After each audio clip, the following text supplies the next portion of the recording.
오늘 본문도 다윗의 인생 가운데 너무나 어려운 고난을 경험하는 그 가운데 다윗이 노래했던 시편이 오늘 시편 59편 말씀이 되겠습니다.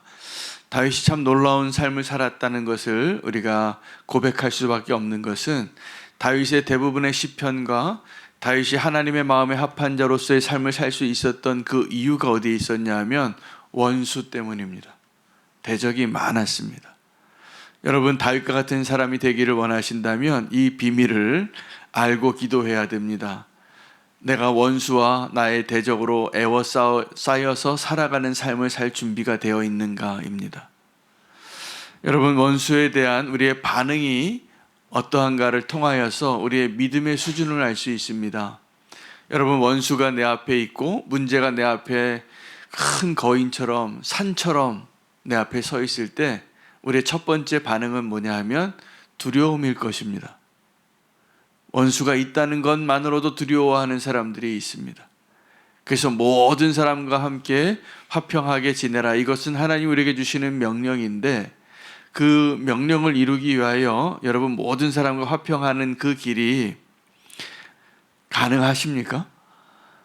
사실은 가능하지 않습니다. 우리의 힘으로 또 우리가 원하는 방식의 화평으로는. 왜냐하면 우리를 가만두지 않는 원수가 끊임없이 나타나기 때문입니다.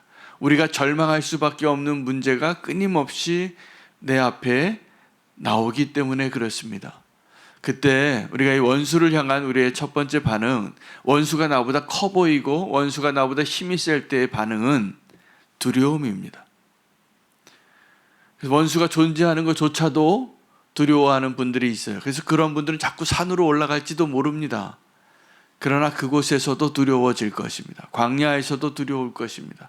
아무도 없어도 두려워질 것입니다.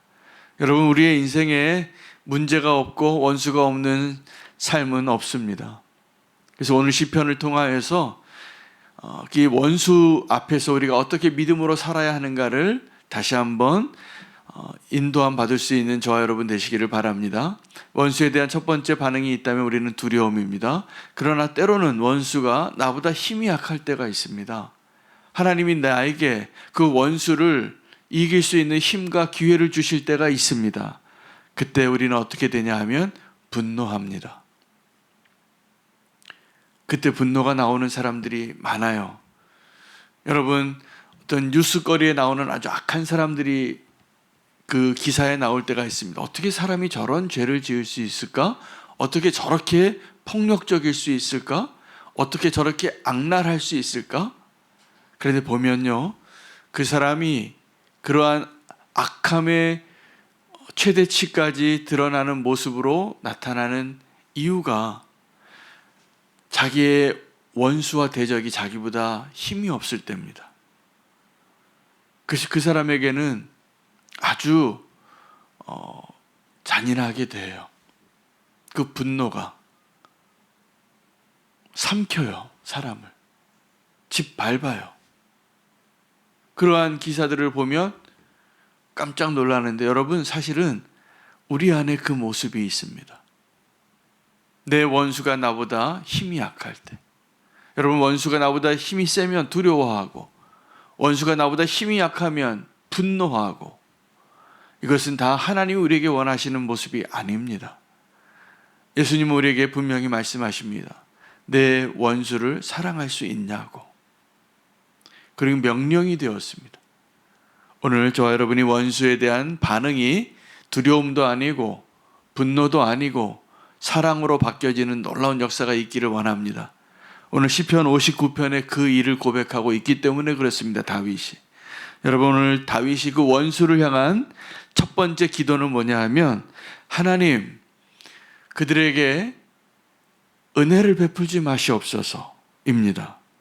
5절 말씀 보시기 바랍니다. 주님은 만군의 하나님 여호와 이스라엘의 하나님이시오니 일어나 모든 나라들을 벌하소서. 악을 행하는 모든 자들에게 은혜를 베풀지 마소서. 하나님의 공의를 부르짖는 것이죠. 그가 그럴 수 있었던 이유는 4절에 보면 지금 원수가 나를 쫓고 나를 괴롭히는 이유가 내게 허물이 있어서가 아니라는 거예요. 내 잘못으로 3절에 보면 이는 나의 잘못으로 말미암음도 아니요 나의 죄로 말미암음도 아니로소이다. 다윗은 지금 욥과 같은 상황에 처해서 하나님 앞에 부르짖고 하나님의 공의를, 하나님의 정의를, 하나님이 하늘에서 불을 내려달라고 기도할 수 있는 충분한 이유를 가지고 기도하고 있는 겁니다. 이 다윗의 첫 번째 기도 제목이 뭐냐면 하나님 저들에게 은혜를 베풀지 마세요. 근데 이 다윗의 기도가 바뀝니다. 뭐라고 기도하냐면 11절에 하나님 그들을 죽이지 마시옵소서. 그들에게 은혜를 베풀지 말고 보응하여 주시고 그들을 끝까지 심판해 주시옵소서라고 말하던 그 다윗의 기도가 바뀌어서 하나님 그들을 죽이지 말아주세요. 그들을 향하여 은혜로 구할 수 있는 자의 모습이 되게 하신 그 하나님의 역사가 오늘 이 시편에 우리가 반드시 발견해야 할 하나님의 은혜입니다. 오늘 똑같은 표현이 두 번 나오는데요. 6절 말씀과 14절에 보면 그 원수들이 나를 향하여 막 다가오는 모습을 이렇게 표현합니다. 그들이 점으로 돌아와서 개처럼 울며 성으로 두루 다니고. 여러분 이 표현은 개들이 떼를 지어서 다니는데 여전히 배가 고파요. 그래서 두루 다녔는데 먹을 걸 못 찾은 거예요. 근데 삼킬 거리를 하나 찾았어요. 근데 그 삼킬 거리가 누구예요? 나예요. 그 원수가 나를 삼키려고 막 이 시편의 표현대로면 개떼처럼 달려드는 거예요. 여러분 그런 경험 해보신 적 있습니까? 원수가 나를 향하여 정말 개떼처럼 달려드는 그 때, 그들이 여전히 배가 고파서 맹수처럼 나를 향하여 물어 뜯으려고 달려드는 그 때, 다윗의 첫 번째 기도는 이겁니다. 하나님 보소서, 저 원수가 지금 개떼처럼 내게 달려들고 있습니다. 근데요, 이 기도가 바뀌더라고요. 14절에는 이렇게 기도합니다. 다윗이 그들에게 점으로 돌아와서 개처럼 울며 성으로 두루 다니게 하소서. 똑같은 표현인데 이 악인들의 모습을, 그 기도의 내용이 정반대의 기도를 하고 있는 거예요. 처음에는 하나님 저들이 지금 개떼처럼 나를 향하여 달려들고 있으니 나를 건져 주십시오. 그런데 이제는 하나님 저들이 그냥 저 개떼처럼 돌아다니게 해주세요. 예요. 이 놀라운 변화가 저 여러분 가운데 있기를 원합니다. 며칠 전에 시편에서 우리가 이런 다윗의 고백을 우리가 말씀으로 받았습니다. 내 앞에 있는 악인의 모습이 너무나 분명한데, 악인이 형통하고 있는 것을 보는데, 악인이 나를 지금 삼킬 것 같은 그 모습을 보는데 다윗이 놀라운 찬양을 하거든요. 지금 그 긴박한 상황 가운데, 죽을 것 같은 상황에서 하나님의 이름이 저 궁창에 닿았고 하나님의 인자가 저 하늘에 닿습니다. 이렇게 찬양을 해요. 근데 그 비결이 뭐였다고요? 마음이 확정되니까. 마음이 확정되니까 원수가 보이는 것이 아니라 원수보다 훨씬 크신 하나님의 은혜의 손길이 보이는 거예요.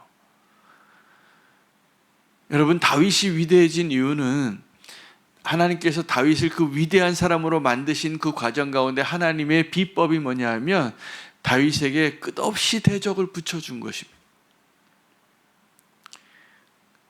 왕이 되어지기로 정해진 그날부터 죽는 날까지 다윗에게 대적이 없었던 적이 없었어요. 다윗에게 대적이 없었던 그때가 언제냐면 다윗이 무너진 때입니다. 다윗이 대적이 없어서 편안하게 살 수 있고 이제 발 뻗고 살 수 있다라고 생각했을 그때가 그가 무너졌을 때입니다.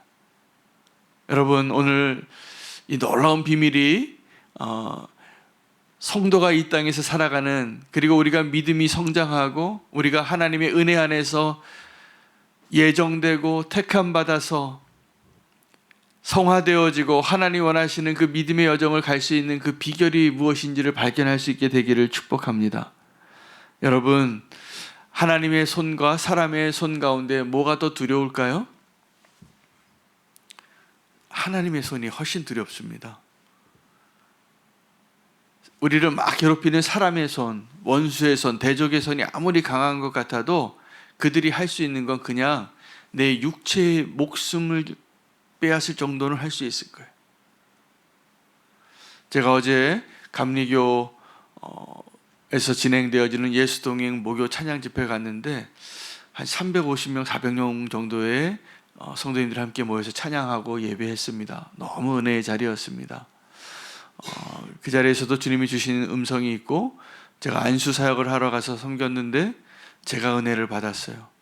그래서 한 분 한 분 안수하는데 하나님의 축복의 통로가 되고 있다는 걸 제가 경험할 수 있는 은혜를 누렸습니다. 하나님이 예수 그리스도의 마음을 품게 하셔서 그 은혜를 누렸어요. 그런데 그 준비를 시킨 일이 있었는데, 그 감리교 신학교 바로 옆에 독립문이 있습니다. 그 서대문 형무소가 있는데, 제가 서울에서 이렇게 평생 살았는데 거기를 안 가봤어요, 한 번도.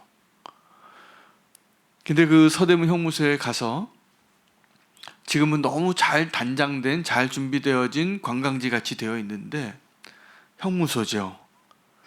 그 형무소 가운데, 일제 치하 가운데 여러 형무소가 있었는데 가장 규모가 크고, 왜 그렇게 많은 형무소가 많았을까? 그 일을 발견하고 또 그분들의 흔적들을 보면서 마음이 너무 아프고, 제가 요즘 묵상하고 있는 초대교회 순교자의 모습이 거기에 다 있더라고요. 꼭 한번 가보시기 바랍니다. 전철 타고 1시간이면 갑니다. 아직 안 가보신 분들 많을 거예요, 아마. 저도 안 가봤었으니까. 삶이 바빠서. 근데 가서 제가 참 느낀 게 많아요. 그 고난의 시대에 나라의 독립을 위해서 그렇게 부르짖고 자기의 전 재산과 삶을 다 드리고 간절한 소망이 있다면 나라의 독립이었어요, 보니까. 지금 우리가 누리는 아주 작은 것들도 보니까 그분들이 삶을 드리고 재산을 드리고 목숨을 들여서 그렇게 투쟁하고 지켜서 우리가 누리는 거더라고요. 근데 우리는 그 은혜를 누리면서도 조그만 불편과 어려움에 있어서 감사하지도 못하고 죽겠다고 그러더라고요. 비교가 안 되는 삶에 지금 살고 있는데, 그분들이 그렇게 그 고통스러운 감옥에서 고문당하고 사형당하고, 제가요 그 사형 당하는 장소에 그 목을 거는 그걸 그대로 남겨놨더라고요. 거기서 누가 돌아가셨는지 이름이 다 적혀 있어요. 고문당하고 마지막 순간에 나라를 위하여서 그 비밀을 얘기하지 않느라고 순국하신 분들, 이 땅의 나라를 위해서도 그렇게 목숨을 바쳐서 순교하신 분들이 있구나, 순국하신 분들이 있구나. 하나님의 나라를 위해서 그렇게 순교했던 믿음의 선배들이 있어서 어쩌면 우리는 지금 그 하나님을 이렇게 누리고 있는지도 모르겠습니다. 여러분, 우리의 삶 가운데 원수가 사라지고 문제가 사라지기를 위해서 기도하지 마시기 바랍니다. 우리는요, 원래 그 문제와 대적들과 함께 살아가는 운명으로 이 땅에 보냄받은 자들이에요. 그래서 우리의 기도가, 하나님 이 문제 좀 없어주세요, 이 대적이 좀 사라지게 해주세요, 그 기도 안 하셔도 돼요.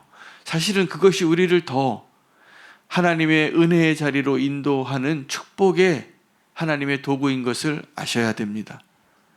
하나님이 바울에게 너무나 큰 은혜를 주셔서 3층 천까지 갔다 오게 합니다. 그때 당시에 그가 경험할 수 없는, 그 누구도 다 말하지 못한 그 놀라운 체험들이 있었어요. 근데 하나님이 그에게 주신 은혜가 너무 크니까 자고할까 봐 사단을 그의 몸에 붙여줬어요. 육체의 가시를 늘 고통당했습니다.